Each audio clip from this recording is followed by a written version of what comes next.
시편 66편 1절부터의 말씀.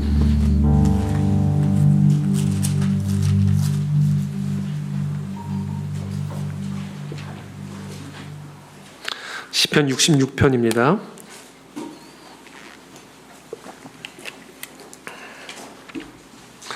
한 절씩 저와 여러분들이 교독하겠습니다. 저부터 읽겠습니다. 온 땅이여 하나님께 즐거운 소리를 낼지어다. 그의 이름의 영광을 찬양 영화롭게 찬송할지어다. 하나님께 아뢰기를 주의 일이 어찌 그리 어미하신지요. 주의 큰 권능으로 말미암아 주의 원수가 주께 복종할 것이며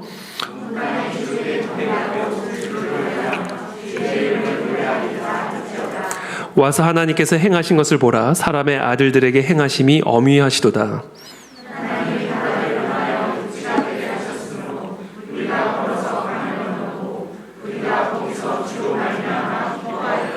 그가 그의 능력으로 영원히 다스리시며 그의 눈으로 나라들을 살피시나니 거역하는 자들은 교만하지 말지어다.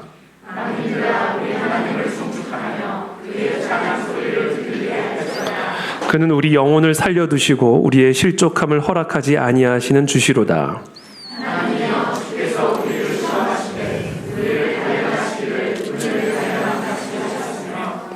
우리를 끌어 그물에 걸리게 하시며 어려운 짐을 우리의 허리에 메어 두셨으며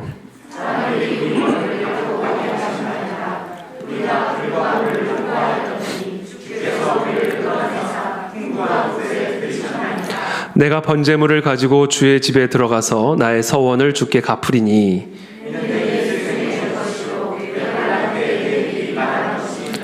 내가 순 양의 향기와 함께 살찐 것으로 주께 번제를 드리며 수소와 염소를 드리리이다.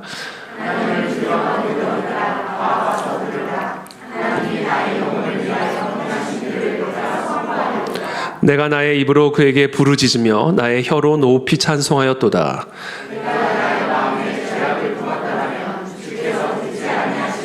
그러나 하나님이 실로 들으셨으며 내 기도 소리에 귀를 기울이셨도다.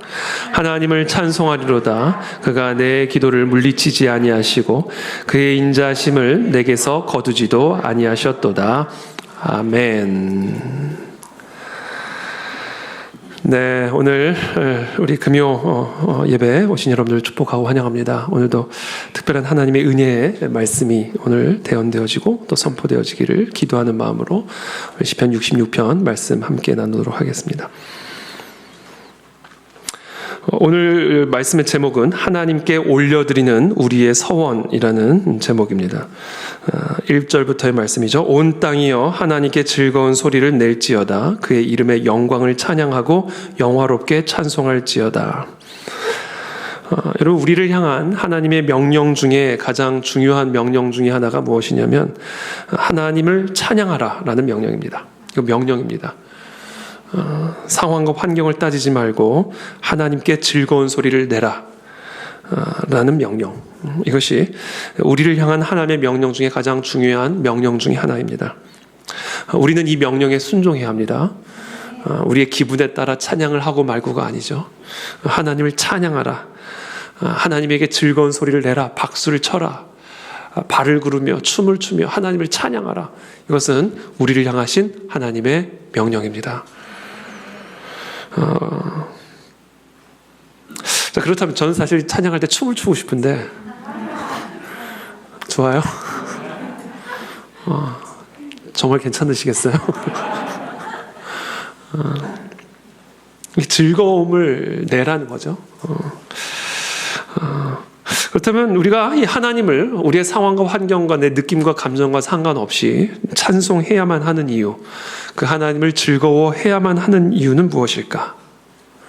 3절의 말씀을 우리가 함께 읽겠습니다. 3절, 4절 말씀입니다. 함께 읽겠습니다. 하나님께 아뢰기를 주의 일이 어찌 그리 어미하신지요. 주의 큰 권능으로 말미암아 주의 원수가 주께 복종할 것이며 온 땅이 주께 경배하고 주를 노래하며 주의 이름을 노래하리이다 할지어다. 아멘.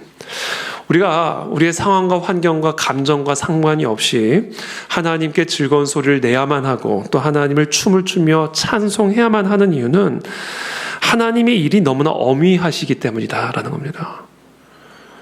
지금 오늘 이 찬양을 하는, 찬송을 명령하는 오늘 시편의 기자가 자기가 찬송을 하는 이유, 찬송을 하라고 명령하는 이유가 무엇이냐? 주의 일이 어찌 그리 엄위하신지요. 하나님의 일이 얼마나 높고 위대하신지요.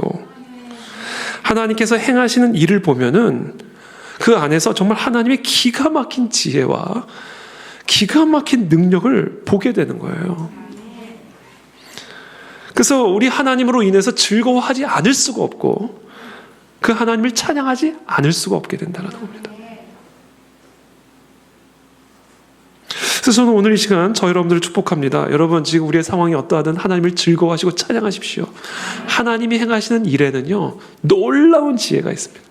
지금 내가 이해할 수 없을지라도, 지금 내 눈에 보기에는 절망밖에 보이지 않고 어둠밖에 보이지 않을지라도 하나님이 행하시는 일 안에는요 그 어둠 속에 빛이 있습니다. 어둠을 재료로 삼아 빛을 창조하시고요, 혼돈을 재료로 삼아 질서를 창조하십니다. 광야의 길을 내시고 사막의 강을 내시는 분, 하나님의 길이요 바닷속에 숨겨져 있었습니다. 홍해. 그러니까 우리가 하나님이 하시는 일을 보면요 그 안에 놀라운, 정말 우리의 상상과 지혜를 초월하는 정말 하나님의 기가 막힌 능력과 또 지혜가 그 안에 담겨져 있기 때문에 그것을 보고 있고 보게 될 것이기 때문에 그냥 덮어놓고 즐거워하라는 거예요. 덮어놓고 하나님을 찬송하라는 것입니다. 전 오늘 그런 밤이 되시기를 축복합니다. 그리고 이 명령은 동시에 그것을 믿으라는 명령이에요. 믿기지 않아도 믿으라는 명령입니다. 믿음으로 그냥 찬송을 하라는 거예요. 하나님이 행하시는 일에는 이와 같이 놀라운 지혜와 능력이 담겼기 때문에 그렇습니다. 자, 그렇다면 하나님께서 우리를 위해서 행하시는 그 크고 위대한 일은 구체적으로 어떤 일일까요? 3절 4절에 이렇게 말씀하시죠.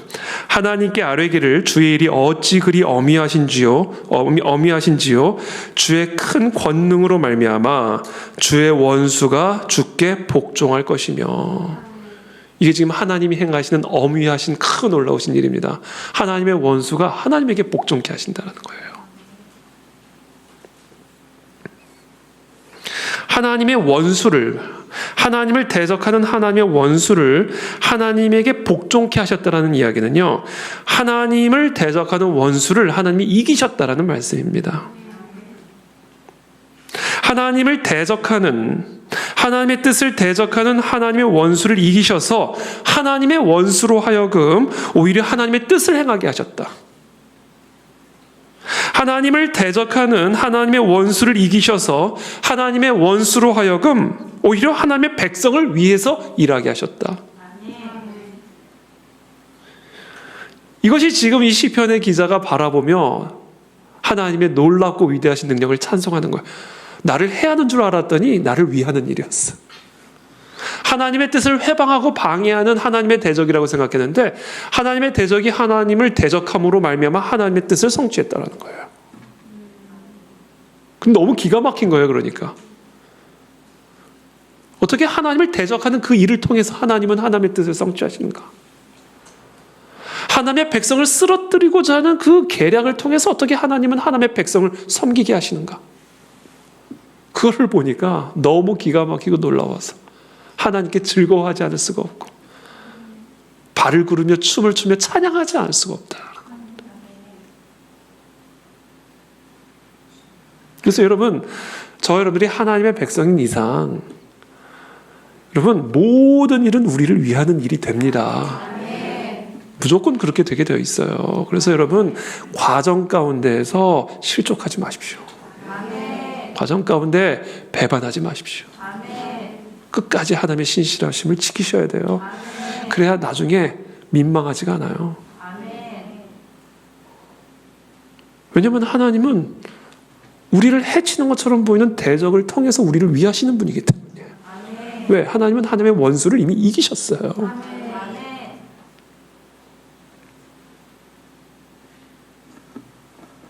우리는 이와 같은 하나님의 일을 하나님의 주권 또는 하나님의 섭리라고 부릅니다. 그래서 오늘 시편의 기자는 이 하나님의 기가 막힌 주권적인 섭리 때문에 말을 잊지 못하면서 그냥 즐거워 찬송을 하고 있는 거죠. 제가 제일 좋아하는 이 하나님의 주권적인 섭리를 묵상할 때마다 제가 그냥 자동적으로 피는 시편 107편의 말씀입니다. 시편 107편 24절의 말씀인데요. 24절부터 27절까지 우리 한번 한 목소리로 읽겠습니다. 시작.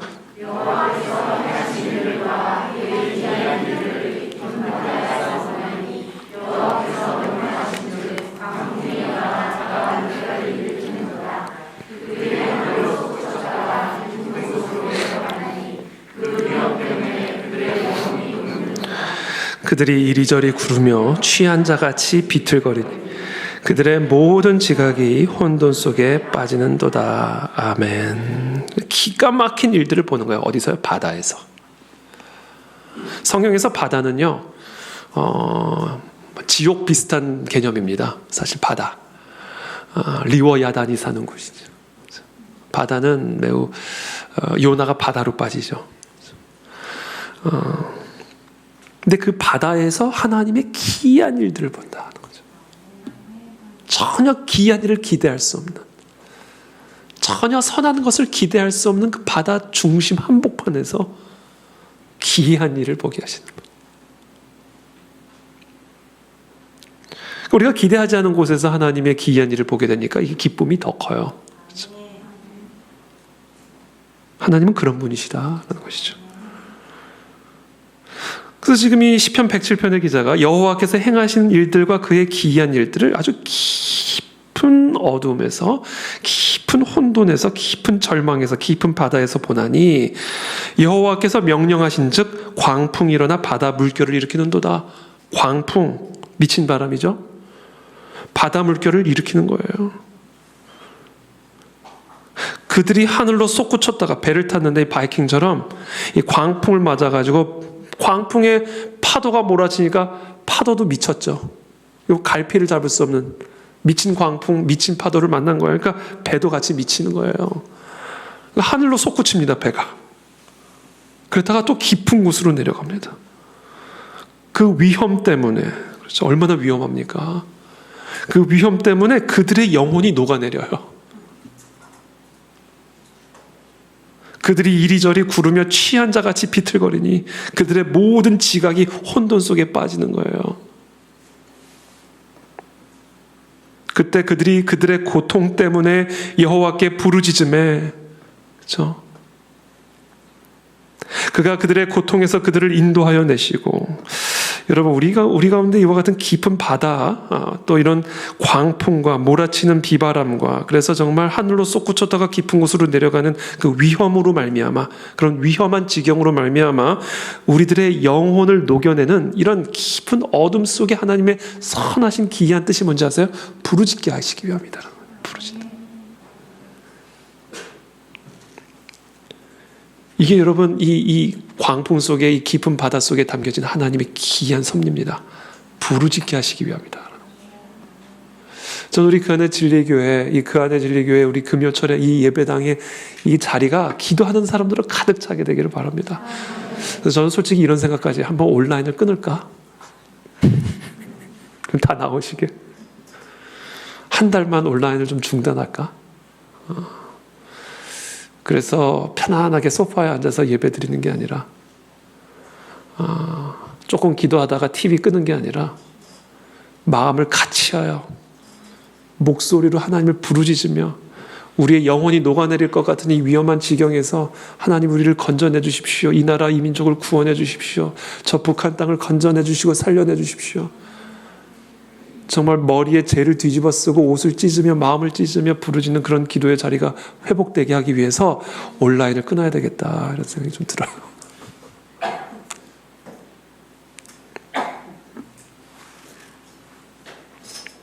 그래서 저는 우리 그 안에 진리교회가 그런 기도의 사람으로 가득 차기를 기도합니다.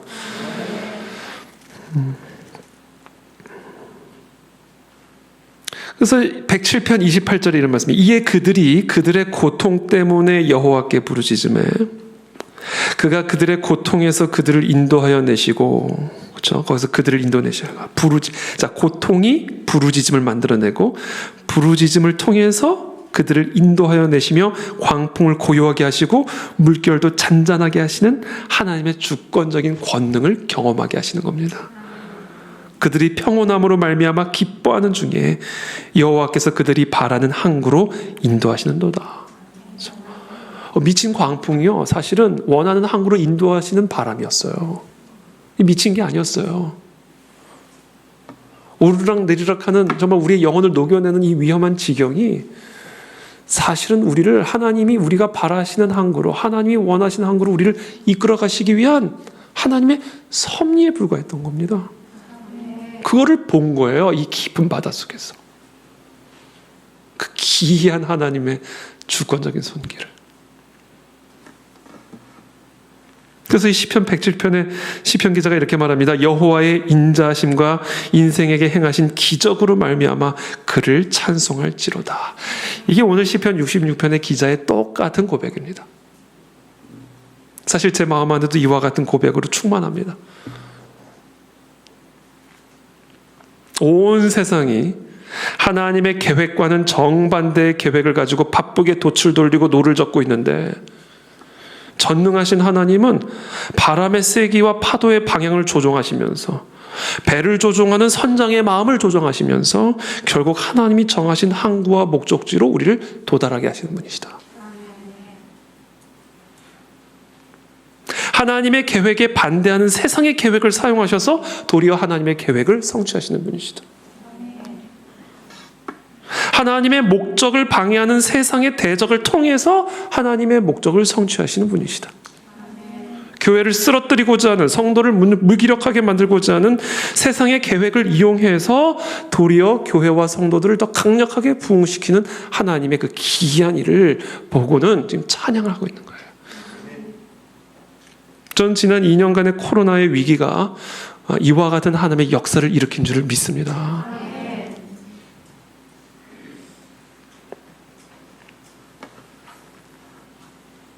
오늘 시편의 기자는 자기 자신의 삶 속에서 또는 자신의 민족의 역사 속에서 이와 같은 하나님의 주권적인 섭리를 발견하게 되었고, 그것으로 인해 하나님의 크신 능력과 위대하신 일을 기뻐하며 찬양하고 있는 겁니다. 여러분, 하나님이 하나님의 존재를 우리들에게 나타내시는 방법에는 크게 두 가지가 있습니다. 하나는 하나님의 말씀이고요, 하나님은 하나님의 말씀을 통해서 하나님 자신을 드러내십니다. 또 다른 하나는 하나님의 역사들입니다. 하나님의 행하심을 통해서 하나님의 하나님 되심을 드러내십니다. 근데 이 두 가지 방법이요, 사실은 별개의 방법이 아니라 하나의 방법이에요. 이거 사실은 하나입니다. 하나. 여러분, 어떤 역사적인 사건이 우연히 일어난 일이 아니라, 또는 사람에 의해서 일어난 일이 아니라 하나님이 행하신 일이라는 사실을 우리가 어떻게 확인할 수 있을까요? 그 일은 하나님이 행하신 일이야 라는 것을 우리가 어떻게 확인할 수 있고 확증할 수 있을까요? 그와 같은 일을 예언하신 하나님의 말씀을 통해서 이 일은 그 예언의 성취구나라는 것을 확인하게 되고 확증하게 되는 거예요. 그러니까 하나님이 하나님을 드러내시는 방법은요, 하나님의 말씀만 있는 것도 아니요, 하나님의 역사심만 있는 것도 아니라 하나님의 말씀을 성취하심으로 하나님의 하나님 되심을 우리 가운데 드러내시는 겁니다. 이 하나님이 하나님을 우리에게 나타내시는 방법입니다. 진실로 너희에게 이르노니 천지가 없어지기 전에는 율법의 1.1획도 결코 없어지지 아니하고 다 이루리라. 하나님께서 하나님의 일을 행하시는 방법에는 순서가 있습니다. 먼저 앞으로 행하실 일에 대하여 예언을 하십니다. 그게 100년 전이든 1000년 전이든 2000년 전이든 2000년 후에 100년 후에 행하실 일을 미리 선지자를 통해서 예언을 하십니다. 그리고 그 예언을 성취하심으로써 그 예언을 말씀한 사람은 이사야가 아니라 하나님이셨음을, 그리고 이 일을 성취한 자는 바울이 아니라 그리스도셨음을 우리 가운데 확증시켜 주시는 거예요.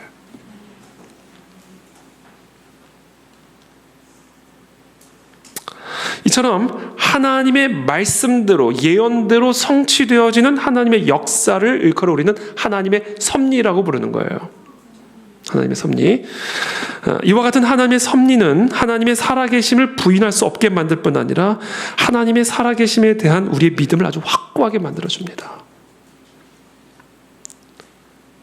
하나님의 말씀과 하나님의 역사는 서로가 서로에게 빛을 비춰줌으로써 하나님 되심을 드러낼 뿐 아니라 환난에 처한 교회와 성도에게 아주 큰 위로와 기쁨과 확신과 인내를 가져다 줍니다.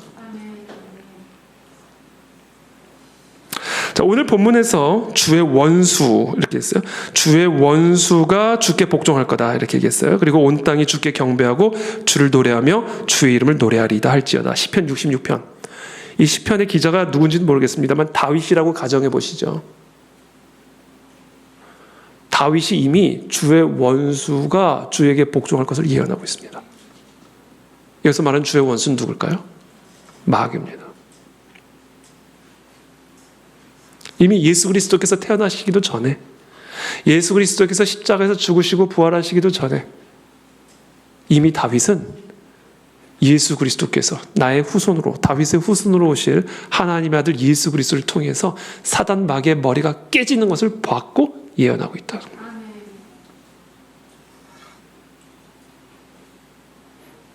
그래서 우리는 예수 그리스도의 십자가의 죽음과 부활을 통해서 무슨 일을 하셨는지를 알게 되는 거예요.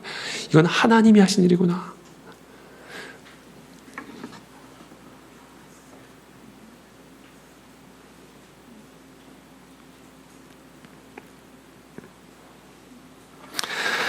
여러분, 사단 마귀는 이 세상에서 하나님과 하나님의 백성을 대적하는 모든 원수들의 아비와 어미들입니다.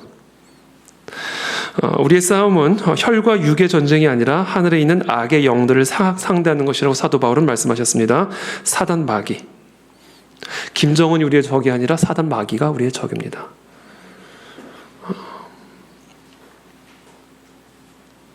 사단 마귀는 이 세상에서 하나님과 하나님의 백성을 대적하는 모든 원수들의 아비요 어미죠. 그것이 창세기 3장이 우리에게 가르쳐주는 바입니다. 하나님은 인간에게 선악과를 먹으면, 하나님의 말씀을 거역하게 되면 반드시 죽을 거라고 말씀하셨어요. 그러나 사단 마귀는 하나님의 말씀을 거역하고 선악과를 먹어도 절대로 죽지 않을 거라고 거짓말했습니다. 아니, 오히려 인간이 하나님처럼 될 거라고 속였습니다. 인간은 그와 같은 사단의 거짓말에 속아 넘어가 하나님의 말씀을 거역하게 되었고 결국은 죽게 되었습니다. 사도 바울은 로마서 6장에서 이렇게 말씀합니다. 너희 자신을 종으로 내주어 누구에게 순종하든지 그 순종함을 받는 자의 종이 되는 줄을 너희가 알지 못하느냐. 혹은 죄의 종으로 사망에 이르고 혹은 순종의 종으로 의에 이르느니라. 자, 인간은 하나님의 말씀을 거역하고 사단에게 순종함으로써 사단의 권세의 지배를 받게 되었고, 사단의 권세의 지배를 받게 됨으로 말미암아 결국에는 사망에 이르게 되었습니다.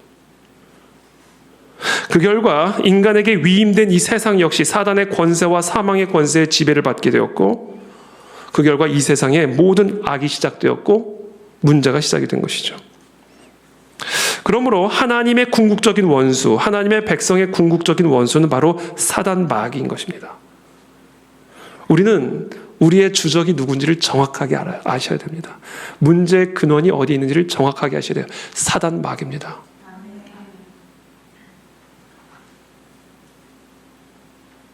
그런데 하나님께서 바로 이 사단 마귀의 권세로부터, 이 사단 마귀의 저주로부터 우리와 이 세상을 구원해 주셨어요. 어떻게 해요?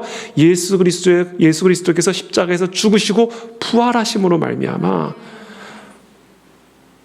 우리를 지배하는, 이 세상을 지배하는 모든 사망의 이유요 뿌리가 되었던 사단을 심판하셨다는 거예요.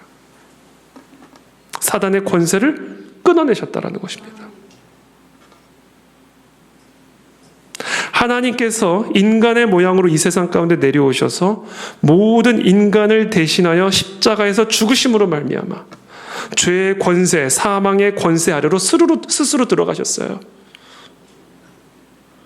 그러나 3일 만에 죽음을 이기시고 다시 부활하심으로 말미암아 사망을 이기셨고, 사망의 이유가 되었던 죄의 권세를 이기셨고, 우리를 죄의 권세 아래로 들어오게 만들었던 사단의 권세를 이기셨습니다. 그래서 골로새서 1장 13절에서 이렇게 말씀하십니다. 예수가 우리를 흑암의 권세에서 건져내사 그의 사랑의 아들의 나라로 옮기셨으니 그 아들 안에서 우리가 속량 곧 죄 사함을 얻었도다. 죄의 권세로부터 자유함을 얻었도다. 죄의 싹신 사망의 권세로부터 자유함을 얻었도다. 사망의 권세를 부여하는 사단의 권세로부터 자유케 되었도다. 무엇을 통해? 예수 그리스도의 죽음과 부활을 통하여. 이 모든 일들이 이미 구약의 선지자를 통해서 예언되었던 바예요. 그래서 우리는 그 예수 그리스도의 십자가의 죽음과 부활이 하나님의 뜻이요 하나님의 역사라는 사실을 확증하게 되는 겁니다. 이게 마태복음 1장 21절에서 마태가 시도하는 게 그거예요. 유대인들에게 예수 그리스도의 삶과 죽음과 부활이 담고 있는 의미가 무엇인지를 유대인들에게 설명하기 위해서 시도하고 있는 게 그거예요. 구약의 예언의 성취다야. 아들을 낳으리니 이름을 예수라 하라. 이는 그가 자기 백성을 그들의 죄에서 구원할 자이심이라 하니라. 이 모든 일이 된 것은 주께서 선지자로 하신 말씀을 이루려 하심이니 이르시되 보라 처녀가 잉태하여 아들을 낳을 것이요 그의 이름은 임마누엘이라 하리라 하셨으니 이를 번역한즉 하나님이 우리와 함께 계시다 함이라. 이사야서 7장의 말씀입니다. 이게 마태가 인용하는 이 말씀이 이사야서 7장의 말씀이고요. 이사야는 예수님이 실제로 태어나기 전 약 700년 전에 살았던 사람이에요. 그러니까 예수님이 실제로 처녀의 뱃속에서 잉태되기 700년 전에 이사야의 입술을 통해서 이미 예언된 바라는 거예요. 하나님의 말씀이 이미 예언되었고 그것의 성취라는 사실을 통해서 예수는 하나님의 아들이라는 사실을 확증하신 겁니다.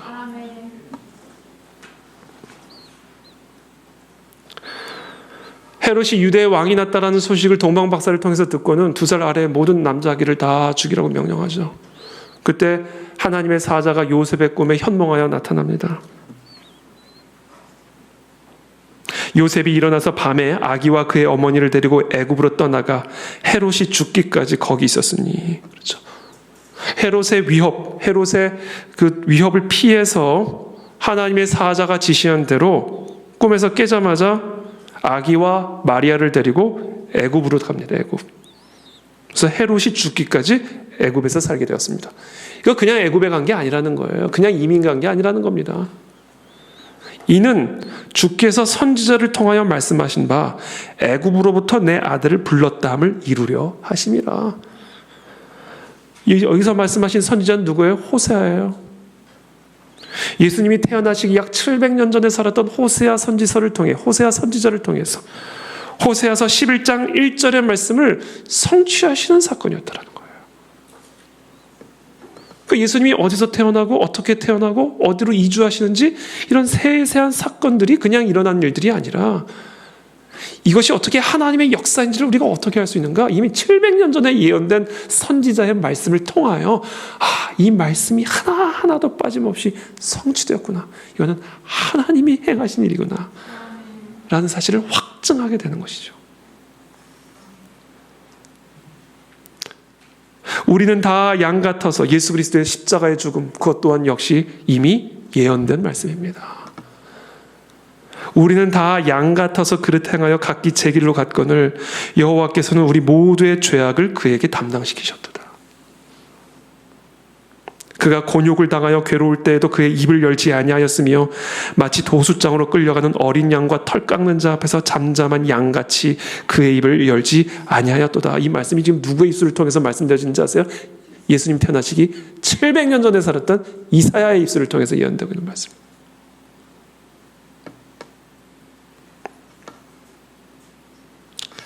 예수 그리스도께서 이 예언의 성취대로 십자가에서 죽으시죠.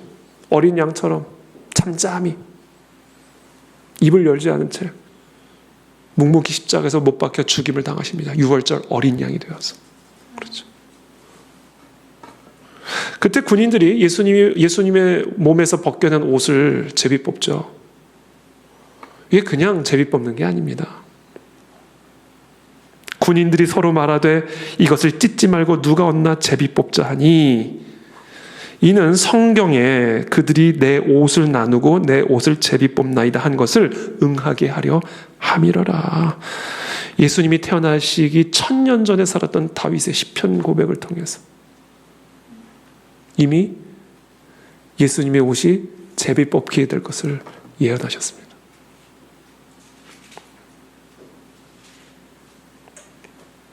예수님이 죽으시고 끝난 것이 아닙니다. 죽으시고 부활하셨어요.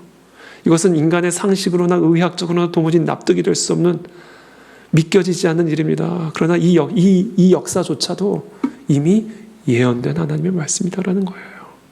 그것을 제가 지난 주일에 나눈 겁니다.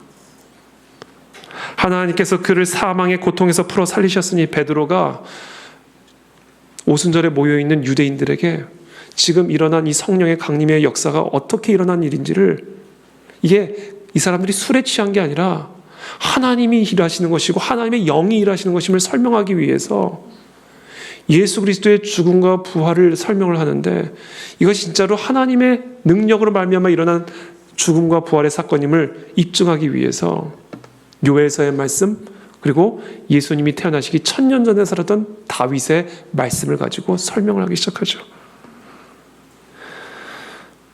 하나님께서 그를 사망의 고통에서 풀어 살리셨으니 이는 그가 사망에 매여 있을 수 없었습니다. 다윗이, 예수님 오시기 1000년 전에 살았던 다윗이 그 예수를 가리켜 이르되, 그러면서 시편 16편의 말씀을 쭉 인용을 하죠.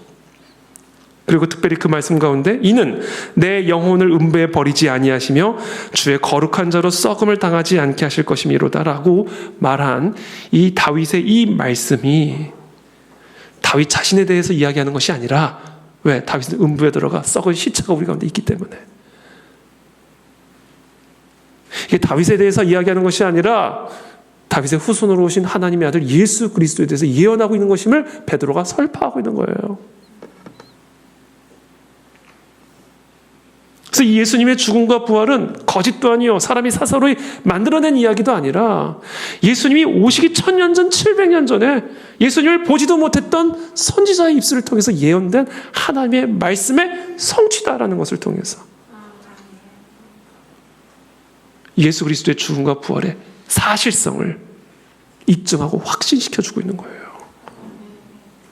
가만히 보니 진짜거든요. 그게 믿어지는 거예요. 그때 성령 하나님이 강림하신 겁니다.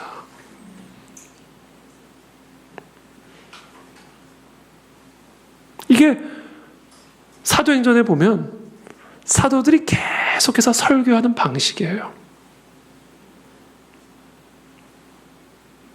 저는 이와 같은 설교가 우리 그 안에 진리교회 강단에서도 회복되기를 기도합니다. 그리고 그 가운데 동일한 초대교회에 나타났던 그런 오순절의 성령 강림의 역사가 우리의 심령 속에서도 동일하게 일어나기를 기대합니다.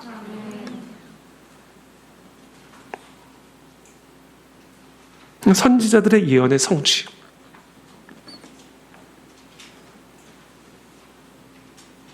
결국 이 선지자들이 예언한 이 모든 성경에 예언된 이 모든 예언이 결국은 예수 그리스도의 십자가의 죽음과 부활의 성취다라는 거야. 이거 외에는 아무것도 아니라는 겁니다. 그래서 사도 바울이 내가 예수 그리스도의 십자가 외에는 내가 아무것도 알기를 원치 않다. 저와 여러분들도 그런 결단이 있어야 돼요. 오늘 이 밤에 내가 예수 그리스도의 십자가의 죽음과 부활 외에는 내가 아무것도 알지 않기로 결단하노라. 우리 교회는 예수 그리스도의 십자가의 죽음과 부활 외에는 내가 아무것도 선포하지 아니하리라.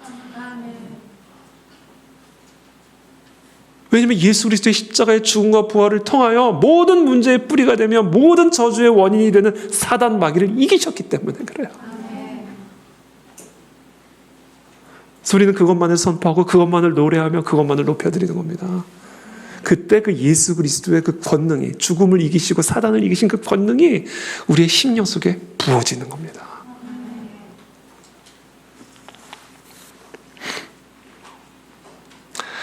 시편 66편 5절의 말씀입니다. 와서 하나님께서 행하신 것을 보라. 사람의 아들들에게 행하심이 어미하시도다. 이거 지금 다 예수 그리스도의 십자가의 죽음과 부활을 통해서 하나님의 아들들을 위해서 행하신 일을 노래하고 찬양하고 있는 거예요. 이거 다 지금 십자가의 죽음과 부활을 예언하고 있는, 그 예언의 성취를 노래하고 찬양하고 있는 겁니다. 그리스도의 죽음과 부활에만 하나님의 권능이 있습니다. 하나님이 하나님의 아들들에게, 사람의 아들들에게 행하신 그 어미한 일의 핵심은 하나님의 아들이 십자가에서 죽으시고 부활하심으로 말미암아 사망의 저주와 죄의 권세와 사단의 저주를 다 부수고 결박을 끊어내시고 이기셨다라는 사실에 있는 거예요. 이게 하나님이 우리를 위해서 행하신 어미하신 일입니다. 그래서 우리는 이것만을 노래하는 거예요. 이것만. 그래서 오늘 저희 찬양에도 예수님을 높이고 보혈을 높이는 찬양.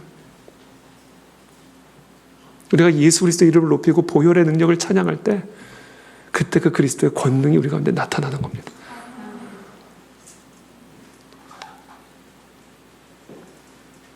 여러분, 그리스도의 죽음과 부활에 대해서 예언하는 선지자의 말씀이 있고요. 성경에는 또 다른 게 있는데 예수 그리스도의 죽음과 부활을 예언하는 역사들이 있습니다. 그 대표적인 역사가 출애굽의 역사예요. 출애굽의 역사는 홍해 갈라지고 구원하는 그 역사 자체가 다가 아니에요. 그게 예표하는, 그게 가리키는 실체가 있습니다. 그게 바로 십자가의 죽음이고 부활입니다. 물속에 들어갔다 나오는 거예요.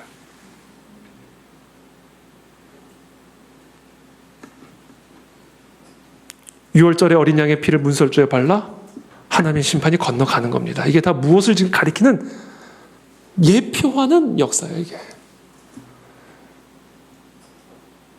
그게 뭐예요? 예수 그리스도의 십자가의 죽음. 유월절 어린 양으로 오셔서 유월절에 골고다에 올라가셔서 제물로 피를 흘리신 그 예수님의 십자가의 죽음과 보혈을 예언하는, 예표하는 역사. 그게 출애굽의 역사, 홍해 갈라지는 역사, 유월절 어린 양의 역사들입니다. 그게 기가 막힌 거예요. 그러니까 하나님이 수천 년 동안 이스라엘의 그 구약의 역사 속에 예수 그리스도의 십자가의 죽음과 부활의 스토리들을요, 곳곳에 배치를 해놓으셨어요. 곳곳에 녹여내셨어요. 그래서 6월절에 나귀 타고 예루살렘으로 올라가신 예수님을 보는 순간 그냥 오버랩 되게, 어제 6월절에 어린 양이네.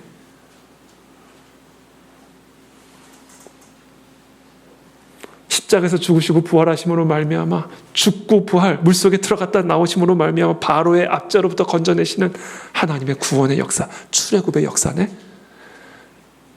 왜냐하면 이스라엘 백성들에게 출애굽 6월절은요 그냥 달달 외는 역사거든요. 그냥 그게 세계관이거든요. 근데 6월절에 나귀를 타시고 십자가를 지고 골고다 언덕으로 가시는 예수님의 모습을 보면서 처음에는 눈이 가려져서 안 보여졌다가 이제 마태, 마가, 누가, 요한과 같은, 사도 바울과 같은 베드로를 통하여 그리스도께서 죽으시고 부활하신 역사적 현장에서 그것을 목격한 증인을 통하여 사람들아, 구약의 이 모든 사건들은 바로 십자가의 죽음과 부활을 예표하는 예언적 사건이다. 구약의 이사야, 다윗, 예수님이 태어나기 1000년 전, 700년 전에 예언하신 그 모든 말씀들이 다 예수 그리스도의 십자가 죽음과 부활을 예언하는 예언의 말씀이고, 그것이 완벽하게 성취되었다. 이게 다른 게 없다. 예수 그리스도 외에는 없다. 그거 외에는 아무것도 알 필요가 없다는 거예요. 그러니까 이제 우리가 정말 이 영적 각성과 부흥, 이 초대교회의 경험했던 이 놀라운 영적 각성의 시대를 열기 위해서는요, 우리도 지금 다 다른 거 다 가지치고 그냥 이 예수 그리스도의 십자가의 죽음과 부활에 우리의 모든 마음과 정신을 집중시켜야 됩니다. 이것만을 노래하고, 이것만을 기도하고, 이것만을 붙잡고, 이것만을 선포하고. 왜냐하면 성경 전체가 그것에 대해서 이야기하는 거니까. 그때 놀라운 성령의 부으심이 우리 가운데 임하게 되는 거예요. 저는 그것을 정말 맛보기를 소원합니다. 우리 그 안에 즐겨 우리 모든 성도님들이 현장에서든 온라인을 통해서든 동일한 장소에서 동일한 순간에 하나님의 영이 부어져서 편안하게 소파에서 예배 듣다가 성령을 받는, 소파가 불이 타고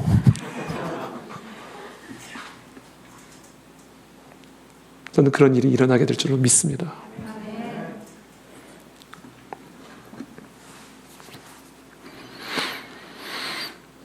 그것을 6절에서 이어서 말씀하는 거예요. 이 시편의 기자가. 참 이 성령의 감동이라는 건요, 좀 놀랐습니다. 하나님이 바다를 변하여 육지가 되게 하셨으므로 우리가 걸어서 강을 건너고 우리가 거기서 주로 말미암아 기뻐하였도다.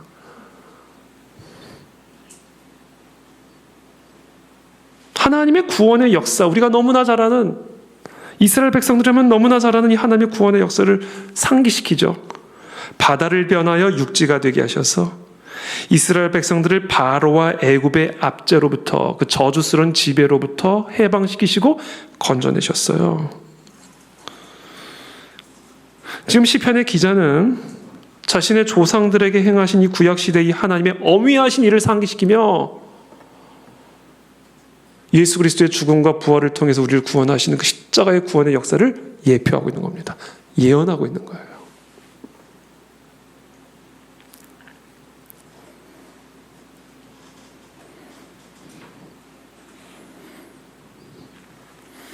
그래서 제가 이번에 지난 주일 말씀 묵상하면서도 그렇고 또 이번 주 이 말씀을 묵상하면 오늘 시편 66면을 묵상하면서도 그렇고 여기에 키가 있구나. 구약에 예언된 십자가의 복음을 들춰낼수록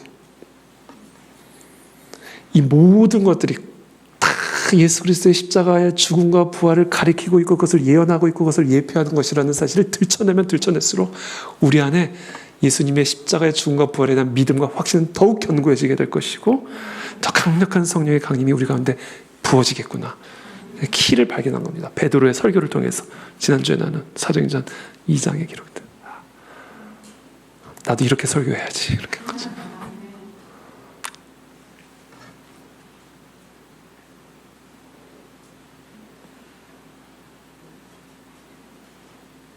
지금 이 출애굽의 사건을 이야기를 하면서 이 역사적 사건, 우리 이 시편의 기자의 조상들이 경험했던 이 하나님의 어미하신 일, 홍해가 갈라지는 그래서 바로의 애굽의 압제로부터 건져내신 이 구원의 역사적인 사건은 사실 이 시편의 기자의 부지부식간에 앞으로 1400년, 그 출애굽이 일어난 지 1400년 후에 일어나게 될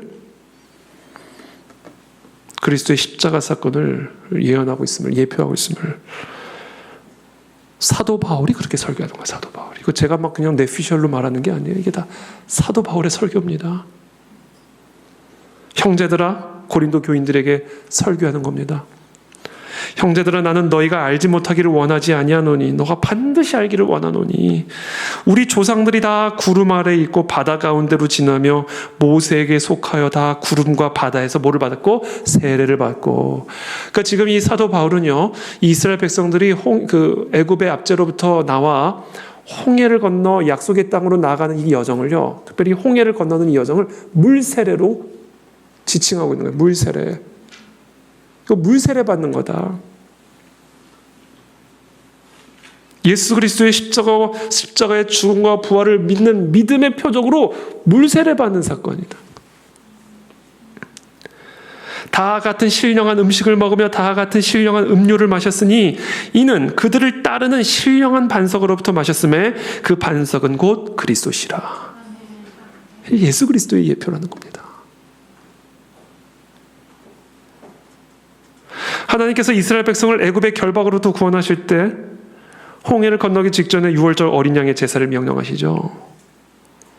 그 유월절 어린 양의 제사를 통해서 이들에게 열려질 구원의 길을 이 출애굽의 역사를 통해서 이미 예표하신 겁니다.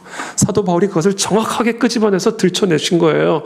그때 그 역사는 그냥 그 과거의 어미하신 일로 끝나는 일이 아니라 앞으로 우리 모두에게 일어나게 될 이미 십자가에서 우리 모두에게 주어진 그 구원의 역사를 예표하는 사건임을 사도 바울이 고린도 교인들에게 설명하고 있는 거예요.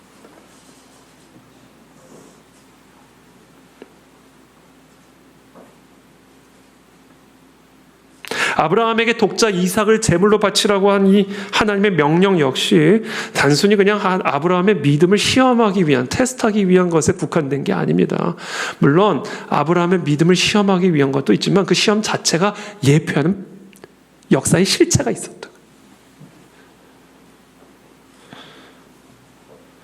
하나님께서 아브라함에게 독자 이삭을 제물로 바치라는 이 명령, 이 시험 역시 앞으로 2000년 후에 하나님의 독자 예수 그리스도를 십자가 제물로 바치시는 하나님의 구원의 역사를 예표하고 있는 예언적인 사건이에요. 이미 2000년 전에 아브라함을 통해서 예표하신 사건입니다. 대속의 역사. 실제로 이삭을 죽이려 할 때 스탑. 그리고 제물로 쓸 양을 예비하시죠. 대속. 이삭을 죽여야 되는데 이삭이 아닌, 내 아들이 아닌, 내가 아닌 나를 대신하여 제물로 바쳐진 제물을 공급하시는 여호와 일의 하나님. 내가 십자가에 매달려야 하는데 내 아들이, 내 딸이 내가 십자가에 매달려 이 사단 마귀의 저주로 말미암아 죄의 싹신 사망을 받아야 하는데 여호와 일의 하나님께서 하나님의 독생자를 나를 대신하여 제물로 드리신 그 십자가의 죽음과 부활의 사건을 예표하신 사건이 아브라함과 이삭의 이야기예요. 그러니까 이 구약 성경의 모든 말씀은 구약의 창세기부터 말라기에 이르기까지 이 모든 역사적인 사건, 선지자를 통해서 예언되어진 모든 예언의 말씀들은 하나만을 가리키고 있는 말씀이요 사건입니다. 십자가예요, 십자가. 그러니까 우리도요, 무슨 말씀을 묵상하든지 무슨 말씀을 듣든지 무슨 찬양을 하고 무슨 기도를 하든지 오직 우리는 예수 그리스도의 십자가만을 붙들고 십자가만을 노래하고 십자가만을 찬양해야 된다는 거예요. 왜? 그 십자가가 사단의 저주를 이기셨기 때문입니다.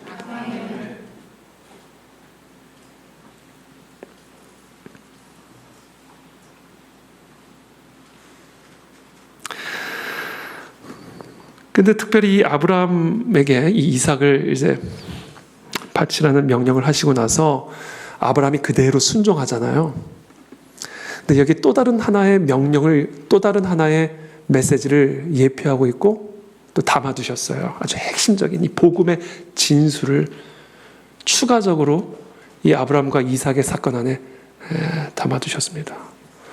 그 예수 그리스도의 그 대속의 은혜를 정말로 누리기 위해서 예수 그리스도의 그 십자가의 죽음과 부활의 권능을 정말로 내가 소유하기 위해서 우리가 반드시 행해야 할 조건을 함께 예언하고 계시고 예표하고 계십니다.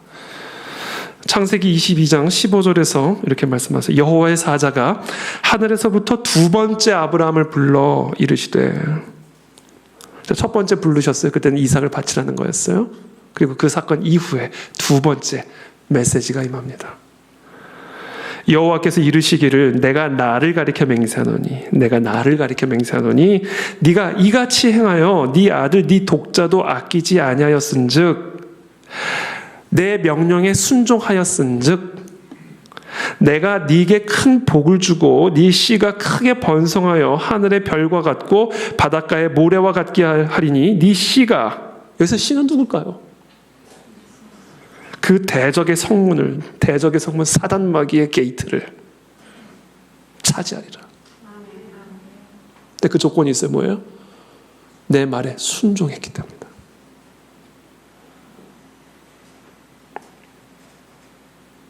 그러면서 이어서 이렇게 말씀하십니다. 또 네 씨로 말미암아 천하 만민이 복을 받으리니 이는 네가 나의 말을 준행하였음이니라. 하나님의 말씀의 준행을 통하여 우리는 아브라함의 씨로 오시는 예수 그리스도의 십자가의 권능을 누림으로 대적의 성문을 치고 차지하는 자가 될 수 있다는 거예요. 애굽에서 구원받은 백성들, 6월절에 어린 양을 통해서 홍해가 갈라지는 하나님의 엄위하신 일을 통하여 구원받은 이스라엘 백성들이 시내 산에 도착하죠. 바로 약속의 땅으로 들어가도 될 것 같은데 굳이 시내산으로 도착을 하십니다. 그리고 시내산에서 바로 출발해도 될 것 같은데 시내산에서 시간을 보내세요. 무슨 시간? 언약식을 맺습니다. 언약식. 내가 너희에게 약속한 저 젖과 꿀이 흐르는 땅으로 들어가 대적의 성문을 취하는 자가 되기 위해서 너와 내가 맺어야 할 약속이 있다.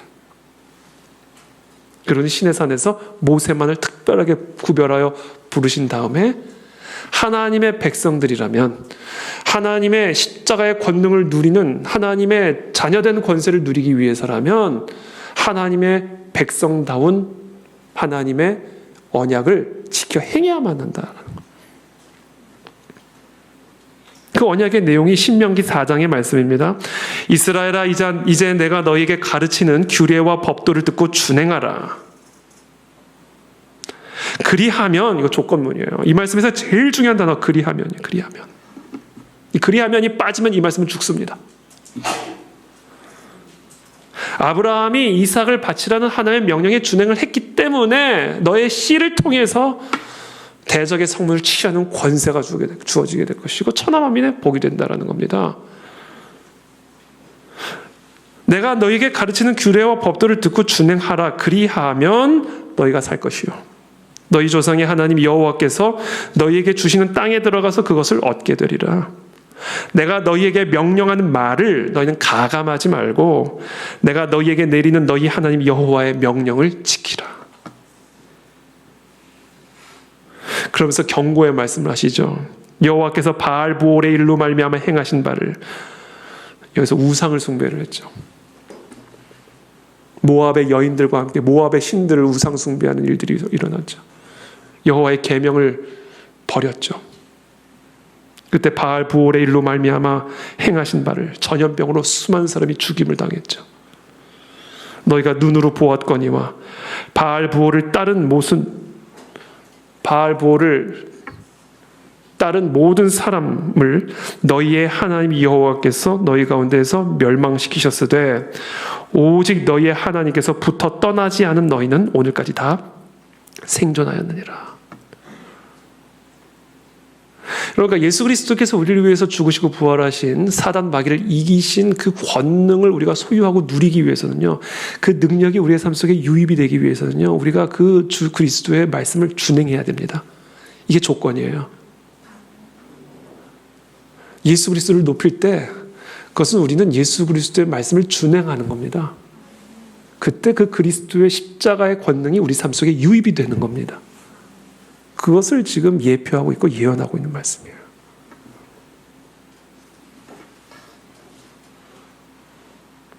그래서 사도 바울은 이 홍해에서 일어난 일, 바알보올에서 일어났던 일, 하나님께서 아브라함과 언약을 맺은 그 모든 것들을 재료로 삼아서 고린도 교인들에게 이렇게 설교합니다. 그들에게 일어난 이런 일은 본보기가 되고 또한 말세를 만난 우리를 깨우치기 위하여 기록되었느니라. 그런즉 선줄로 생각하는 자는 넘어질까 조심하라.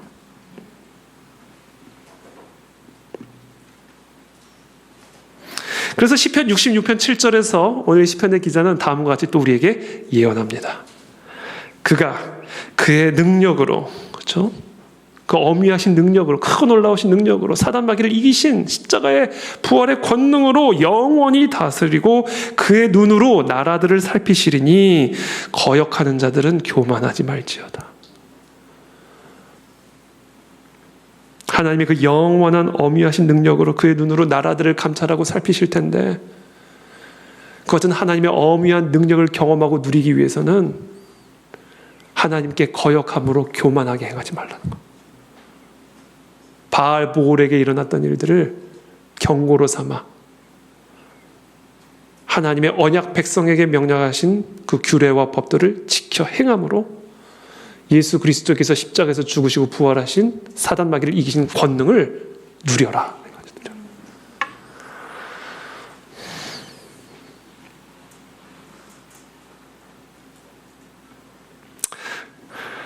그러면서 시편 66편 8절부터의 말씀입니다. 만민들아 우리 하나님을 송축하며 그의 찬양 소리를 들리게 할지어다. 그렇죠? 그러면서 다시 우리 1절에 온 땅이여 하나님께 즐거운 소리를 낼지어다, 이걸 반복하죠. 지금 제가 쭉 설명드린 이것을 알아야 제대로 하나님을 찬양할 수 있고 기뻐할 수 있고 즐거워할 수 있다는 겁니다. 우리가 하나님을 찬양하고 기뻐하기 위한 신학을 설명해 주고 있는 거예요. 성경적 신학. 예수 그리스도의 죽음과 부활이 우리를 위해서 행하신 어미하신 일이다. 이것으로 인해 기뻐하며 즐거워하라. 구약의 모든 말씀들이 바로 이것의 성취를 예언하고 있고 예표하고 있는 역사적 사건들이다. 이거 외에는 없다. 그러나 그것을 정말로 누리고자 한다면 그 예수 그리스도의 십자가의 권능을 정말로 누림으로 대적의 성문을 취하는 자가 되기 위해서는 그 그리스도의 말씀을 준행해야 된다. 거역하여 교만하게 행하면 예수 그리스도의 십자가의 권능이 내 삶에 유입될 수 없다. 우리 교회 가운데 유입될 수 없다. 이 나라 이 민족 가운데 유입될 수 없다.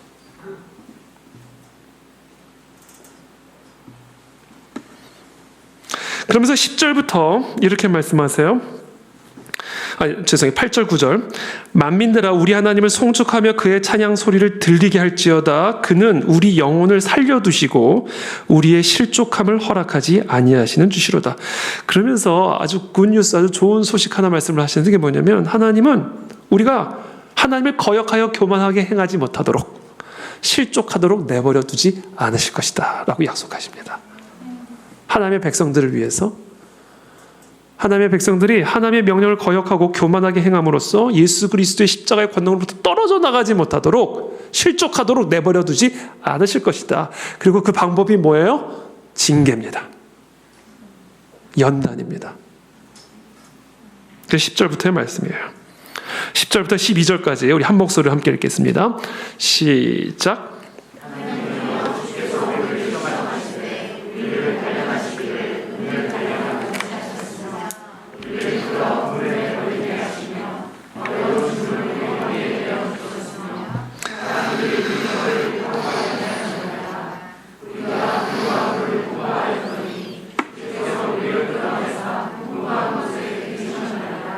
아멘.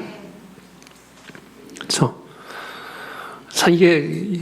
오늘 시편의 기자가 말하는 하나님의 엄위하신 일은, 하나님이 우리를 위해서 행하신 그 놀라운 십자가의 권능만 얘기하고 있는 게 아니에요. 그것을 온전히 우리가 누릴 수 있도록 까지 우리를 도와주십니다.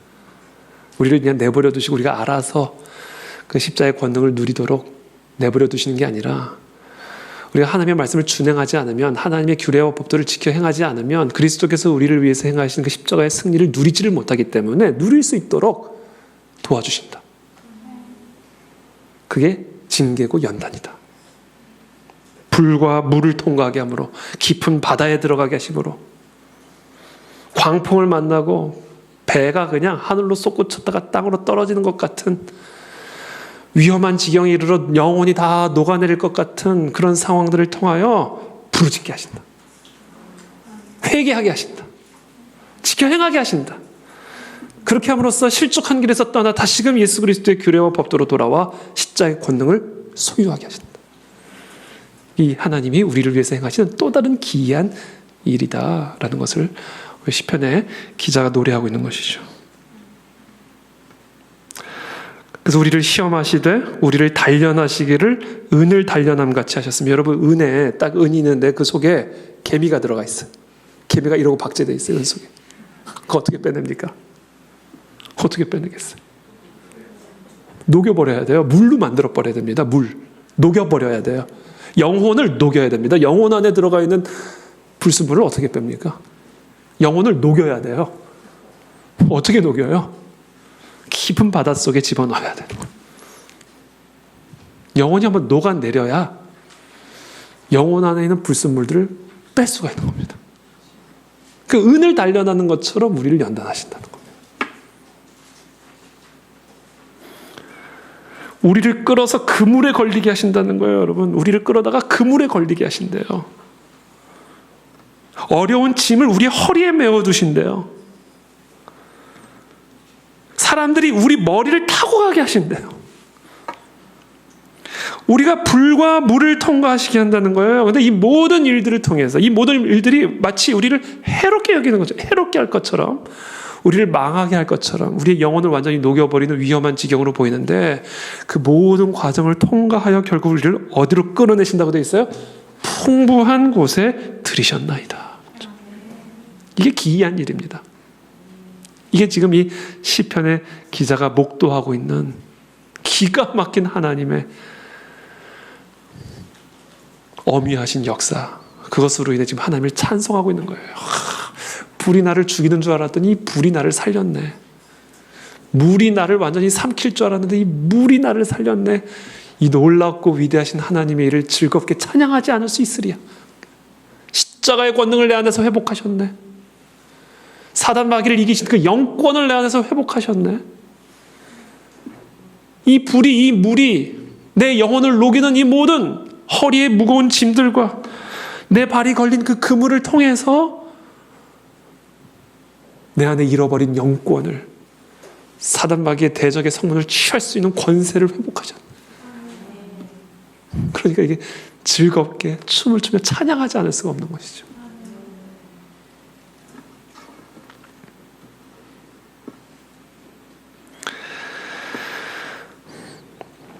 신명기 8장의 말씀이 그래서 그런 말씀을 하시는 거예요. 너를 낮추시며 너를 줄이게 하시며 또 너도 알지 못하면 이 조상들도 알지 못하던 만나를 네게 먹이신 것은 사람이 떡으로만 사는 것이 아니요 여호와의 입에서 나오는 모든 말씀으로 사는 줄을 네가 알게 하려 하심이니라. 너는 사람이 그 아들을 징계함 같이 네 하나님 여호와께서 너를 징계하시는 줄을 마음에 생각하고 네 하나님 여호와의 명령을 지켜 그의 길을 따라가며 그를 경외할지니라.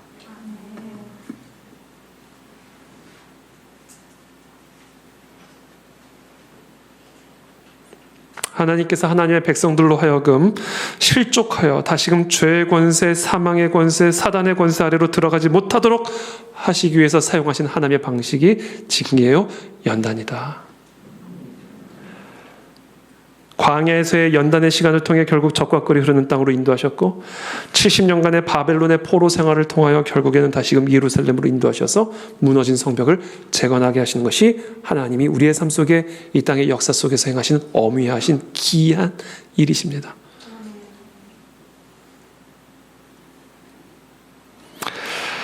그 하나님을 찬양하시길 축복합니다. 기뻐하시길 축복합니다.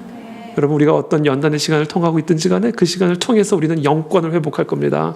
사단 마귀를 치는 권세를 취하게 될 거예요. 하나님께서 하나님의 백성들을 연단하시고 징계하시는 여러 수단이 있는데 그 중에 하나가 하나님의 백성들 위에 악한 지도자를 세우시는 겁니다. 이게 하나님이 하나님의 백성들을 징계하시고 연단하시는 아주 기가 막힌 방법 중에 하나예요. 우리 위에 말도 안 되는 느부갓네살을 세우시는 거예요. 네로를 세우시는 거예요. 네로. 하나님을 전혀 두려워하지 않는 악한 지도자의 지배와 통치 아래 거하게 하심으로써 하나님의 백성들로 하여금 하나님께 부르짖고 또 하나님의 언약을 망각하였다는 하나님의 자녀들로 하여금 다시금 여호와의 율법을 지켜 행하도록 돌이키는 그 일을 하나님은 우리 위에 말도 안 되는 악한 지도자를 세우심으로써 우리를 고통스럽게 만드심으로 우리의 영혼을 녹이심으로 말미암아 행하신다. 사사시대가 그랬죠. 사사시대. 하나님의 말씀에 불순종하면 하나님이 적군을 쳐서 적군의 지배 아래 두게 하십니다. 그때 막 고통스러워서 부르짖을 때 하나님이 사사를 보내셔서 구원하시고 그러다 또다시 하나님의 말씀과 규례를 떠나게 되면 또다시 다른 군대를 침입하게 들어가서 적군의 지배와 통치 아래 거하게 하시고 거기서 또 울부짖으면 또 사사를 보내시고 이게 패턴입니다. 자, 그래서 지도자는 하나님의 백성들을 위하는 구원의 수단이기도 하지만 동시에 하나님의 백성들을 회개하게 하기 위한 징계와 연단의 수단이기도 하다는 사실을 우리가 좀 이해할 필요가 있습니다. 이것을 조금 다르게 표현을 하면 이 땅의 교회와 성도들이 하나님 앞에 올바르게 서 있으면 하나님은 우리 모두를 위해 하나님의 뜻을 이룰 수 있는 다윗과 같은 모세와 같은 선한 지도자를 세우기도 하시지만 그러나 우리가 하나님 앞에 올바르게 서 있지 않으면 하나님의 규례와 법도를 망각하고 우리에게 허락하신 십자가의 권세를 떠나버리면 우리를 연단하시고 징계하셔서 다시금 실족하지 않고 여호와의 십자가의 권능으로 돌아오게 하시기 위해서 우리 위에 여로보암 같은 왕을 세우기도 하시고 느부갓네살 같은 헤롯과 같은 네로 같은 지도자를 교회와 성도들 머리 위에 두시기도 하신다는 거예요. 그런 의미에서 이 세상의 역사는요, 여러분 절대로 지도자에 달린 게 아닙니다. 절대로. 하나님의 백성들에게 달린 거예요. 그래서 우리가 정확하게 이해하셔야 됩니다. 하나님의 백성들이 하나님 앞에 어떻게 서 있느냐에 따라 하나님의 백성을 위해서 이 세상 속에서 하나님의 뜻을 이룰 수 있는 다윗과 같은 지도자를 세우기도 하시고 아니면 우리를 고통스럽게 부르짖게 만드는 느부갓네살 같은 왕이 세워지기도 하는 거예요. 결국 이 땅에 어떤 지도자가 세워지느냐는요, 교회에 달려있고 성도들에게 달려있는 겁니다. 여러분, 이걸 우리는 정확하게 이해하셔야 돼요. 그러므로 이 나라와 이 민족의 운명은, 이 땅의 교회의 운명은 엄밀하게 말하면 대통령에게 달린 게 아닙니다. 교회와 성도들에게 달린 거예요. 우리가 잘해야 됩니다. 그러면 지도자도 잘하게 되어 있어요. 우리가 못하면 지도자도 아무리 선한 지도자 세워놨어도 순식간에 느부갓네살 됩니다. 하나님이 지도자의 생각과 마음을 조정하시는데요. 우리에게 달린 거예요. 우리에게.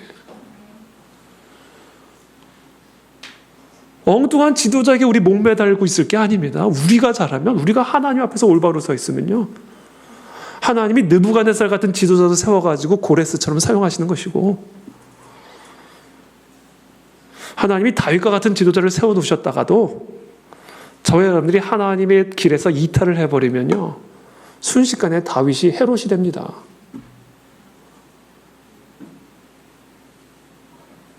우리가 잘해야 돼요. 그래야 나라가 살고 세계가 삽니다. 그래서 예수님이 말씀하신 거 아니에요? 너희가 세상의 소금이고 빛이다.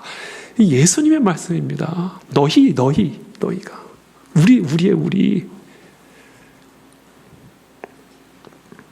세상의 문제가 아니라 세상의 소금이 문제인 거예요. 그러니까 세상의 문제가 있으면요, 그건 세상의 소금이 지금 어디 있느냐를 따져야 될 문제이지 세상 문제 분석하고 있을 일이 아니라는 거예요.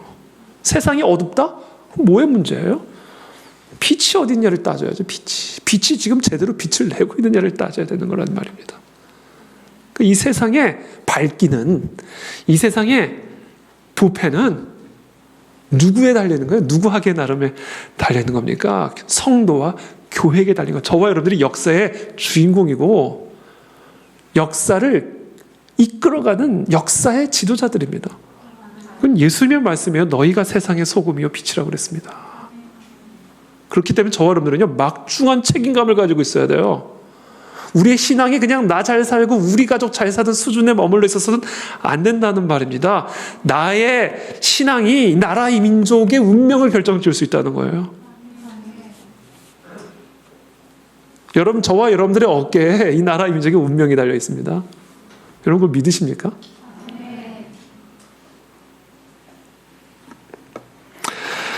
지난주 수요일에 있었던 대한민국의 20대 대통령 선거를 통해서 이번에 윤석열 대통령 후보가 당선이 됐습니다.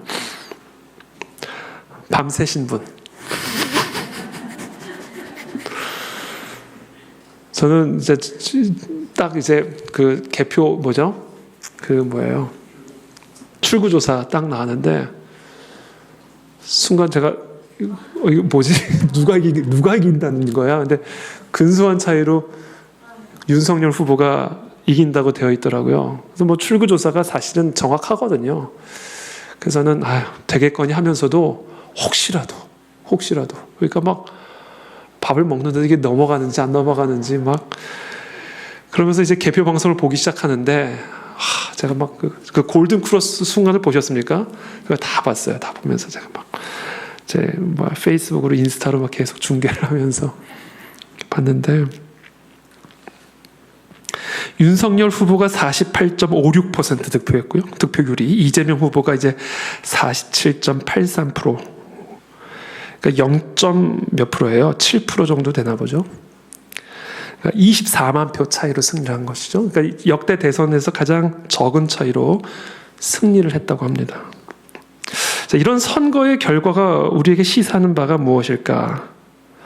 물론 그만큼 우리 사회가 분열되어 있고 그만큼 근소한 차이로 이겼으니까 협치를 하라는 다 좋은 말이죠. 다 좋은 말입니다. 다 방송에서 이야기할 수 있고 또 해야 하는 다 좋은 얘기인데 저는 그게 진짜 실질적인 의미입니다. 이건 전쟁이기 때문에 어떻게 협치를 해요? 전쟁인데. 좋은 말이지, 그거는. 좋은 말이고 그렇다고 협치를 하지 말자는 얘기는 아니고 그게 본질이 아니다. 저는 이 득표율을 보면서 무엇을 저는 느꼈냐면 이게 얼마나 치열한 전쟁이었는가를 보여준다. 오히려 이게 얼마나 정말 죽고 살기로 죽기 살기로 맞붙은 무시무시한 치열한 전쟁이었는가를 보여주는 거예요. 그 제가 개표 방송이 이건 전쟁 방송이에요, 전쟁 방송. 실제로 이민을 준비하는 분들이 계셨다니까요. 진짜로.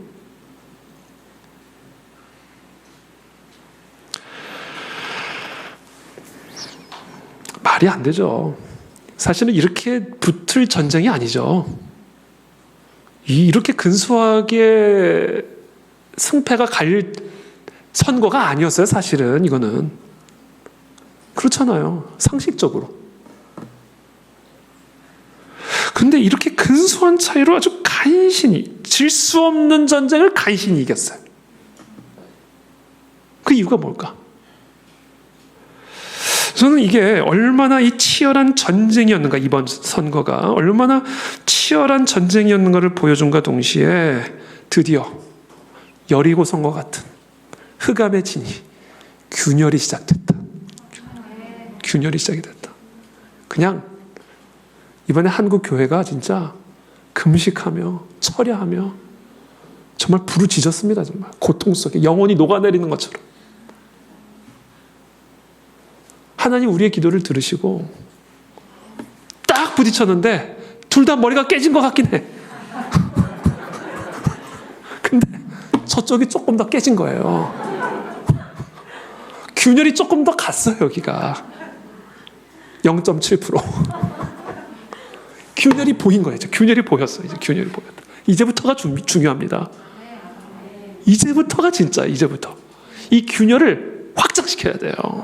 이 흑암의, 이거 영적 전쟁이라니까요. 저는 지금 정치 얘기하는 거 아닙니다. 정치 세력 얘기하는 거 아니에요. 우리의 원수는 사단 마귀라니까요. 근데 이번 이 전쟁에서 균열이 보였어요. 그래서 이때부터, 이제부터가 다시 금식 시작해야 됩니다. 그래서 이 균열이 쫙 가야 돼. 쫙 가버려야 돼요. 그래서 그냥 여리고가 으스르르스 그냥 무너져 버리는 그걸 봐야 됩니다. 여러분, 대한민국 사회는 말이 대한민국 사회지요. 이거 지금 북한의 조종 안에 있어요, 지금. 대한민국이 말이 대한민국이지. 말이 대한민국이지 보이지 않는 데에서 이것은 완전히 지금 다 전복당한 상태입니다. 그러니까 이번에 그냥 전쟁이 그냥 전쟁이 아니었다니까요. 그러니까 이번에 한국 교회가 죽기 살기로 금식하면서 철야하면서 부르짖은 거 살려달라. 근데 이제 겨우 0.7% 균열이 간 거야. 이제 겨우. 이게 100%까지 가려고 그러면요. 우리 더 금식해야 되고 더 부르짖어야 되고 더 죽기 살기로 매달려야 됩니다. 그래야 북한이 무너지지. 저 북한이 어떤 땅인데 무너집니까? 저 북한의 저 정치 체제가 70년간 저 땅을 진을 치고 있는 땅인데 저게 그냥 단순하게 어떻게 그냥 우리의 소원은 통일 몇 번 노래 부른다고 무너지겠습니까? 아니에요. 정말 죽기 살기로 부르짖어야, 죽기 살기로 우리가 올바르게 서 있어야, 그래야 여리고가 무너지는 겁니다. 그래서 우리가 뭘 해야 되냐? 서원해야 돼요. 이 나라의 민족의 놀라운 역사적인 변화들을 위해서, 대한민국에 시작된 이 흑암의 진의 균열이 이제는 100%까지 나가 저 북한의 주체사상탑까지 이어질 수 있도록. 그래서 저 북한의 사교체제가 무너지고 정치범 수용소가 쩍쩍 갈라지면서 해체되고 38,000개의 동상들이 으스르르스 무너져버리는 영적 대지진이 일어날 수 있도록 이제부터 우리가 더 강렬하게 연합하여 기도하고 부르짖어요. 서원해야 돼. 서원해야 됩니다. 그걸 지금 하는 거예요. 시편 66편 13절부터 15절까지 말씀. 우리 다 함께 읽어보겠습니다. 시작.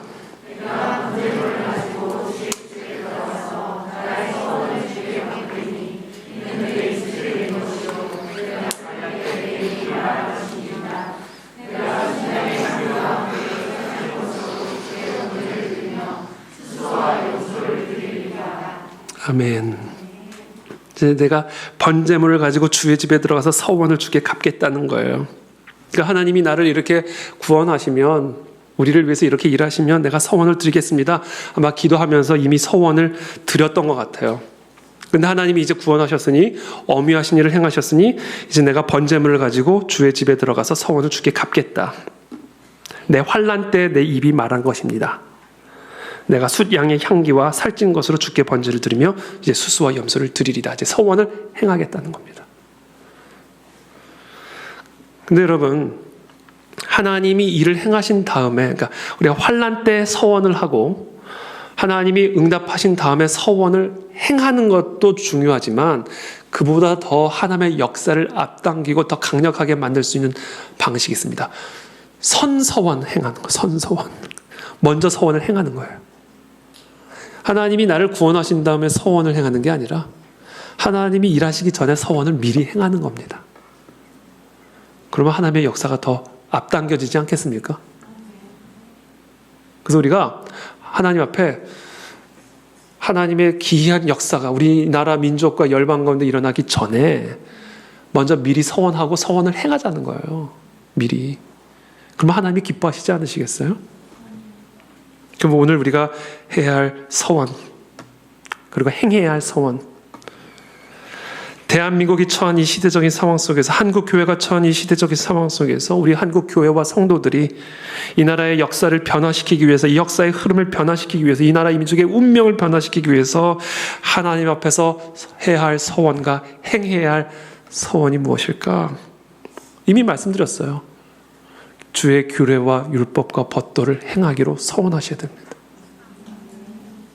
그러면 십자가의 권능이, 사단 마귀의 머리를 치시고 대적의 성문을 치유하신 십자가의 권능이 교회 안에 흘러들어옵니다. 이 나라 이 민족 속에 흘러들어옵니다. 성도가 하나님의 규례와 법도를 행하느냐 마느냐에 이 나라 이 민족의 운명이 달려있어요, 여러분.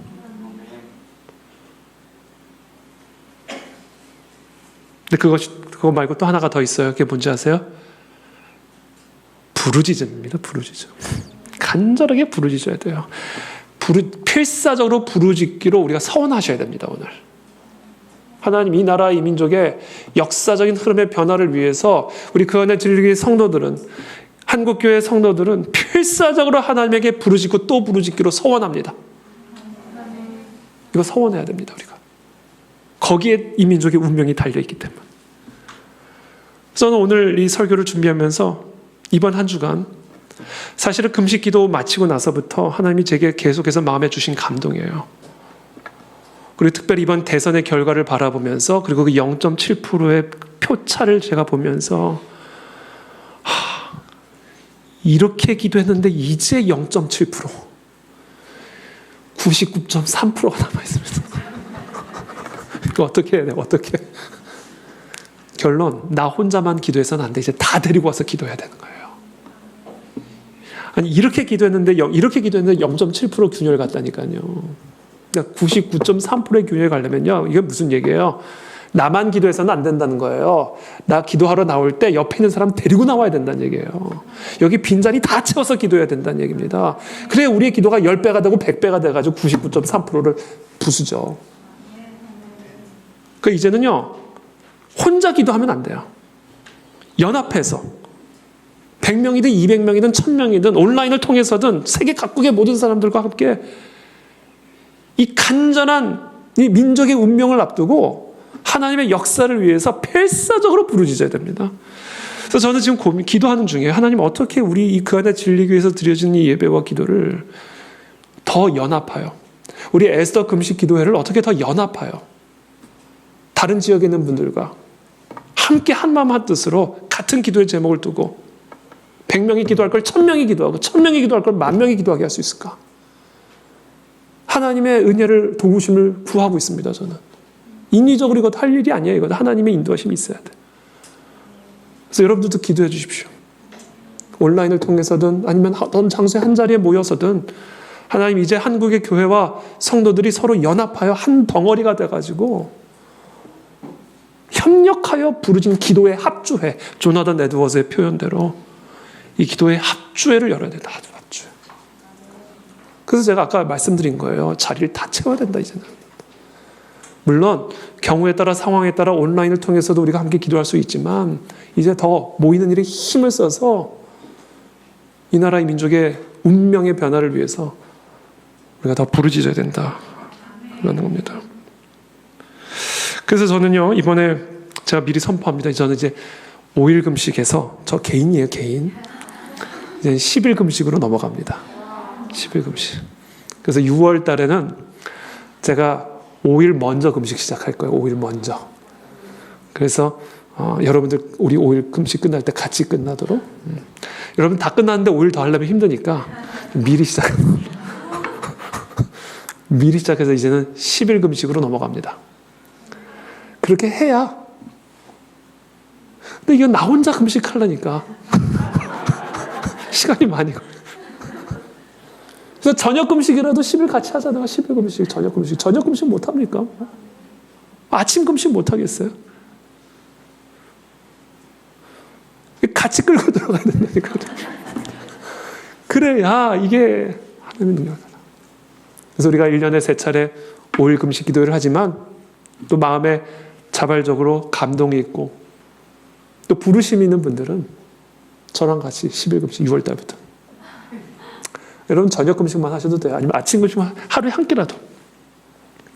이게 금식이 대수가 아니에요. 뭐 금식한다고 뭐 성경에는요 금식의 능력에 대해서도 말씀하지만 그런 금식은 하지 마라 이런 말씀도 많아요. 내가 원하는 금식은 그런 거 아니다. 금식 해봐라. 배만 고프지. 이런 금식도 많아요. 그러니까 금식이 대수는 아니에요. 그러니까 제대로 금식을 해야 된다는 거죠. 그러니까 무조건 금식을 하자는 게 아니라 정말 하나님의 마음에 감동이 있고 정말 다니엘처럼 에스더처럼 정말 이 나라 이 민족의 역사의 변화를 위해서 함께 금식할 분들 함께 금식하는 거죠. 그래서 제가 미리 선포하는 겁니다. 그래서 6월 에스더 기도회부터는 저는 10일 금식할 거고 우리 교회는 더욱 기도에 매진할 수 있도록 제가 더 독려하고 또 우리 교회 교인들뿐만 아니라 타 교회 교인들과도 타 단체와도 연합하여 정기적으로 나라와 민족을 위해서 기도할 수 있는 방법들을 하나님에게 구할 것이고 또 하나님의 인도하심을 받을 겁니다.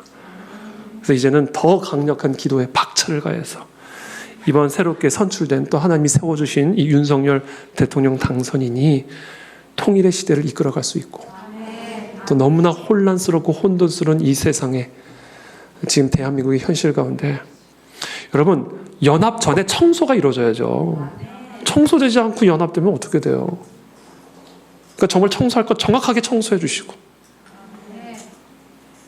그래서 정말 다시 한번 하나 한 마음 한 뜻이 되어서 하나님의 새로운 역사적인 문이 열리는 그런 앞으로의 5년이 될 수 있도록 우리 함께 기도해야 됩니다. 그래서 윤석열 대통령은요 우리 하기 나름이에요. 우리가 잘하면 윤석열 대통령 하나님 쓰실 것이고 우리가 하나님 앞에 올바로 서지 않으면 윤석열 대통령을 이상하게 쓰실 겁니다. 지도자가 우리의 운명을 결정하는 게 아니라 우리가 지도자의 운명을 결정짓는 겁니다.